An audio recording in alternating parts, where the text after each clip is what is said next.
Okay, the next technique we're going to go over is Windstorm. It's a 2-on-1 wrist grab as well.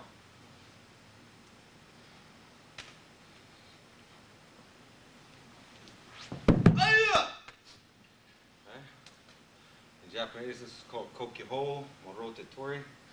Basically, what you're doing is you're cross-stepping. At the same time, you're directing him to his forward unbalancing point or his triangulation point. Then you take your step back as your arm comes up in a 45-degree angle down his body and drop your body weight on top of him. Very important, the very first part. You have to get him going forward to make the technique work. Okay, let's go this way a couple times. Down. You have to get his body weight coming forward.